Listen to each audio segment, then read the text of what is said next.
Well, Election Day is less than a month away. Why some candidates have their eyes on this Hispanic vote, let's talk about that because this is Hispanic Heritage Month. It's coming at a critical time this year, just as voters are heading to the polls. Both parties stepping up their outreach to Latino voters. It's an important voting bloc that could very well determine the next president of the United States.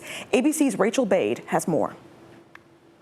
When Taylor Swift endorsed Kamala Harris for president last month, some Democrats were actually pining for the support of another famous singer, Bad Bunny. The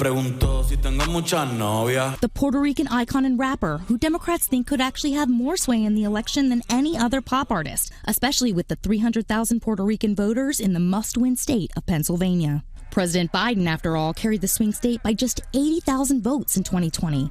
And this year, many believe Latinos in Pennsylvania and other battleground states could very well choose the next president. Latinos are the second largest voting cohort with 36.2 million eligible voters. That's 4 million more than in 2020. And they have huge numbers in most of the battleground states. In a close election, and we know it will be, Latinos could decide the outcome. A recent poll showing Kamala Harris carrying 54% of registered Latinos, compared to 40% for Donald Trump. But the vice president's 14-point advantage is actually the lowest it's been for a Democratic candidate in the past 4 presidential elections. Republicans, they don't need the majority of the Latino vote to win. They just need to cut into the Democrats' advantage, and that's what's been happening. Polls show Latino voters prefer Harris's temperament, but on matters they care about most, they're turning to Trump. Latinos are more likely than the general public to prioritize cost of living and economy as top voting issues, even securing the border, all areas where Trump has an advantage. They trust Trump more on the economy and immigration.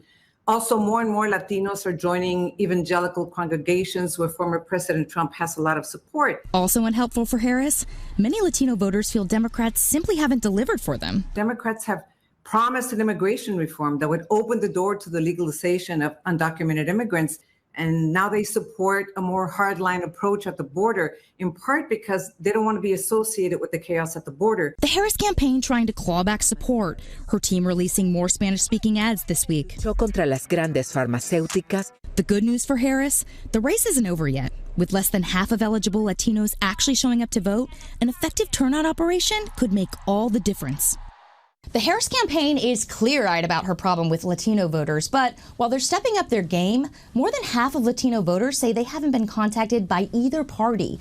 With less than a month until Election Day, time is running out. Rachel Bade, ABC News, Washington.